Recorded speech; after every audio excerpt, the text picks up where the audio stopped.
अपने लोगों से वॉर कर रही है ये सरकार।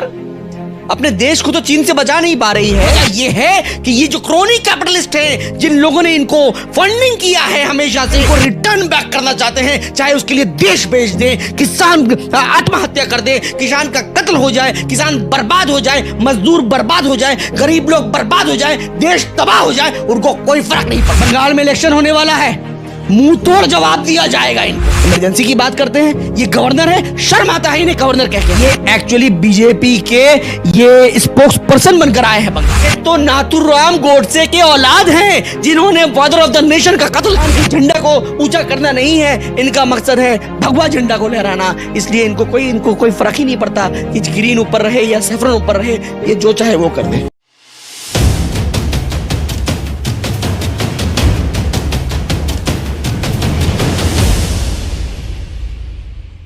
नमस्कार, आदाब। मैं हूं मुजाहिद और आप देख रहे हैं द डीके। इस वक्त हमारे साथ शहर के मारूफ समाजी कारकुन राफे सिद्दीकी भाई इस वक्त हमारे साथ है। राफे भाई, आपका द डीके में बहुत बहुत स्वागत है। और जिस तरह से अभी दिल्ली में किसानों को एक तरह से बैरिकेड करके जो परमानेंट बैरिकेड किया जा रहा है, जैसे LAC और LOC में किया जाता है, उस तरीके के बैरिकेड किया जा रहा है, इसके क्या कैसे देखते हैं?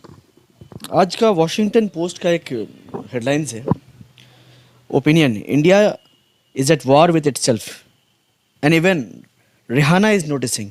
रिहाना जो एक बहुत ही फेमस सिंगर है, उन्होंने ट्वीट किया है कि क्या हो रहा है हिंदुस्तान में। मुझे समझ में ये नहीं आ रहा है कि अब ये फॉरेन के लोग भी नोटिस करना शुरू कर चुके हैं। ग्रेटा थनबर्ग, जो कि स्वीडन की एक इन्वायरमेंट एक्टिविस्ट है, उन्होंने पोस्ट किया है अपने ट्विटर में, ट्वीट किया है कि सॉलिडारिटी विद द फार्मर्स। ये सिचुएशन चल रहा है कि अब फॉरेन मीडियाज जो है, वॉशिंगटन पोस्ट में हेडलाइंस आ जा रहा है, बड़ा सुर्खी बन के आ रहा है कि India is at war with in itself. अपने लोगों से वॉर कर रही है सरकार।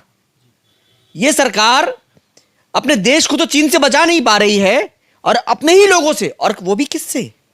किसान जो हमारे अन्नदाता हैं, किसान जिनको हिंदुस्तान के लोग अन्नदाता कहते हैं, वो लोग जो हमें अन्न देते हैं, अनाज देते हैं, खाने पीने का सामान उगाते हैं खेत से हमारे लिए, दिन रात एक करके, खून पसीना एक करके, उनको वो लोग रोक देते हैं। उनके लिए एक ऐसा लॉ लाते हैं, 3 ऐसे काला कानून लाते हैं जिसकी जरूरत ही नहीं है।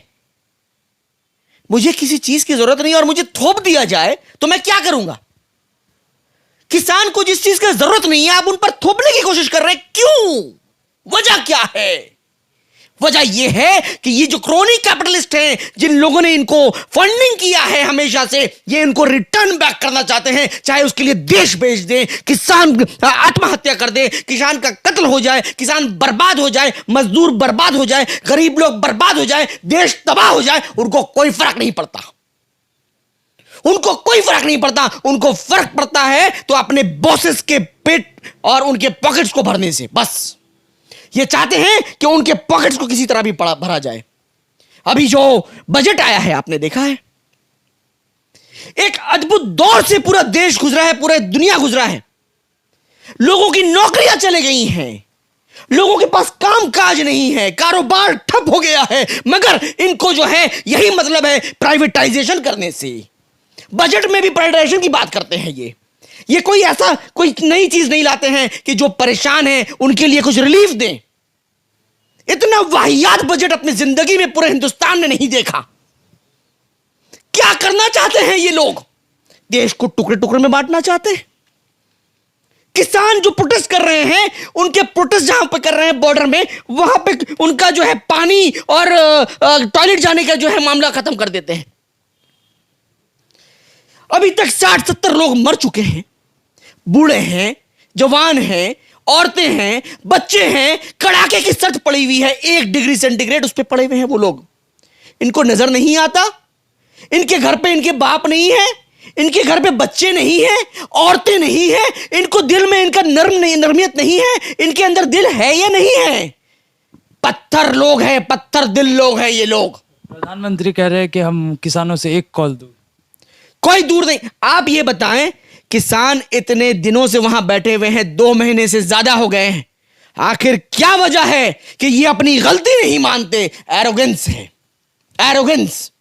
ये सरकार एरोगेंस में डूबी हुई है और ये चाहती है कि हम हिटलर की तरह राज करें। हिंदुस्तान है ये, हिटलरिज्म नहीं चलेगा यहां पे। हिंदुस्तान में डेमोक्रेसी चलता है, ये डेमोक्रेसी की खत्म करना चाहते हैं। ये चाहते हैं कि डेमोक्रेसी को खत्म कर दें, कत्ल कर दें और ये हिटलरिज्म यहां पे राज लाएं। और जिस तरह से हिटलर ने राज किया था, ये उस तरह से राज करना चाहते हैं, मगर ज्यादा दिन नहीं चलेगा। आप देख लेंगे, बंगाल में इलेक्शन होने वाला है, मुंह तोड़ जवाब दिया जाएगा इनको, उल्टा पैर वापस जाना पड़ेगा गुजरात इनको। और उसके बाद जब नेक्स्ट इलेक्शन आने दीजिए, एमपी इलेक्शन जब होगा, उस वक्त भी पूरा हिंदुस्तान इनको दिखा देगा, क्योंकि अब आम आदमी जाग रहा है। क्योंकि तुमने किसानों पर हमला कर दिया है, वो लोग जो हमारे अन्नदाता हैं, जो हमें अनाज देते हैं, बनाकर खाना देते हैं, पैदा करके, जमीन को खोद के, भारत की धरती को, जिसको भारत मां लोग कहते हैं, उस मां की सीने को चाक कर उस धरती से अनाज उगाकर ये किसान अपने खून पसीने को एक कर देते हैं। और आज तुम उन पर हमला कर रहे हो।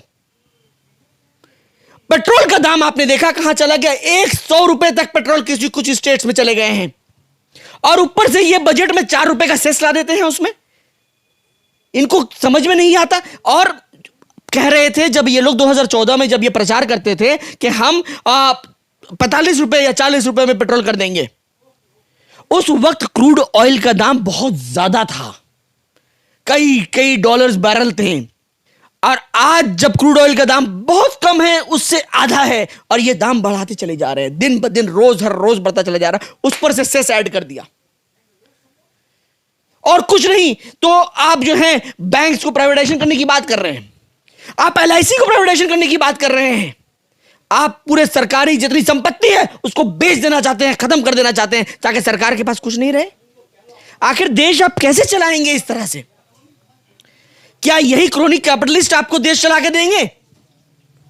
देश को बर्बाद कर देना इनका मूल एजेंडा है और कुछ नहीं। अभी बंगाल में इलेक्शन है और गवर्नर ने कहा है, गवर्नर साहब राजीव धनखड़ ने कहा है कि अभी हमें याद दिला देता है वो इमरजेंसी का टाइम, जैसे इमरजेंसी में हुआ तो बंगाल में अभी इमरजेंसी का टाइम उन्हें याद दिला दिया जा रहा है। इस पर क्या करें? वो इमरजेंसी की बंगाल की बात ना करें, वो याद करें कि वो भी सरदार थे। और आज किसान जो बैठे हैं वो भी ज्यादातर सरदार की तादाद में है वहां बैठे हुए। इमरजेंसी की बात बंगाल में ना करें, दिल्ली में करें जाकर। इमरजेंसी लागू दिल्ली में हो सकता है कभी भी, और लागू करने वाला सरकार इस बार नहीं होगा, इस बार किसान है। किसान है और किसान एक ऑपोजिशन के तौर पे खड़ा हो गया है, एक दीवार, एक मजबूत दीवार, like the wall of China की तरह जो वहां खड़ा हो गया। इमरजेंसी की बात करते हैं, ये गवर्नर है, शर्म आता है इन्हें गवर्नर कह के हमें। ये गवर्नर एक्चुअली नहीं है, ये एक्चुअली बीजेपी के ये स्पोक्स पर्सन बनकर आए हैं बंगाल में, और ये बंगाल को तहस नहस बर्बाद करना चले आए हैं ये लोग। असल में मसला ये है, चूंकि बंगाल हिंदुस्तान की सबसे सेकुलर धरती है, इनको बंगाल को बर्बाद करने के लिए ऐसे ऐसे लोग चाहिए जिनके जरिए बंगाल के अंदर वो इख्तलाफ पैदा कर दें, लोगों के अंदर जो है वो हताशा पैदा कर दें। इसलिए ऐसे एक आदमी को गवर्नर बना के यहां भेजा गया जो कि बीजेपी का एजेंट है। ये यहां देश, यहां स्टेट चलाने नहीं आए हैं, स्टेट को संभालने नहीं आए हैं। स्टेट का स्पोक्स पर्सन इसलिए नहीं बने हैं कि वो स्टेट की समस्याओं को जो है सेंट्रल गवर्नमेंट तक लेके जाए और उसको सॉल्व करवाने की कोशिश करें। नहीं, ये समस्याओं को बढ़ाने के लिए यहां आए हैं कि समस्या और बढ़ जाए, माहौल खराब हो जाए, और माहौल खराब होके बीजेपी जो इनके बॉस हैं वो लोग यहां पे घुस सके, उनके लिए रास्ता हमवार कर दे, आसान कर दे। यही इनका मकसद है। एक आखिरी सवाल, अभी आपने देखा होगा कि दिलीप घोष ने झंडा जो है 26 जनवरी के दिन उल्टा फहराया, और अभी हावड़ा में जो मंच हुआ था वहाँ पे भी आपने देखा होगा कि नेशनल एंथम जो है गलत पढ़ा गया। इस पर क्या कहें? असल में इनको तो देश से मतलब ही नहीं है ना, इनको संविधान से मतलब नहीं है, इनको हमारे झंडे से मतलब नहीं है, इनको भगवा झंडा असल में लहराना मकसद है। इनको जनगण मन कैसे मालूम होगा? क्योंकि इनके दिल में तो जनगण मन है ही नहीं। देश के लिए श्रद्धा, देश के लिए प्यार इनके दिल में है ही नहीं। इनको मूल मकसद जो है वो मनुस्मृति लागू करना है, कॉन्स्टिट्यूशन को खत्म कर देना है, संविधान को खत्म कर देना है। इनका मकसद है हिंदुस्तान का जो झंडा, जो एक मोहब्बत का प्रतीक है, जिसमें सैफरन व्हाइट और ग्रीन और साथ में बीच में एक ब्लू चक्रा है, वो पूरा एक अलग अलग जिसका जो है अपना अपना मतलब है, जो एक मोहब्बत और स्ट्रेंथ बताता है, स्ट्रेंथ बताता है, व्हाइट पीस दिखाता है और अलग अलग कलर्स के अलग अलग मतलब है, सब बताता है। मगर इनको वो सब नहीं करना, इनको सिर्फ एक कलर का झंडा जो है लहराना है बंगाल हिंदुस्तान में।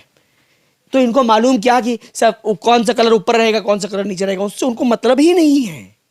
वो तो बस फॉर्मेलिटीज के तौर पे लोगों के आंख में धूल झोंकने के लिए बस अभी झंडा लहरा रहे हैं।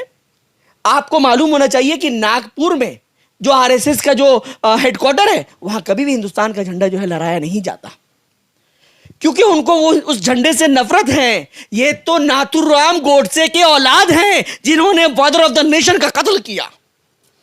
तो इनका मकसद जो है हिंदुस्तान से मोहब्बत नहीं है, हिंदुस्तान की झंडा को ऊंचा करना नहीं है, इनका मकसद है भगवा झंडा को लहराना। इसलिए इनको कोई फर्क ही नहीं पड़ता कि ग्रीन ऊपर रहे या सैफरन ऊपर रहे, ये जो चाहे वो कर दे।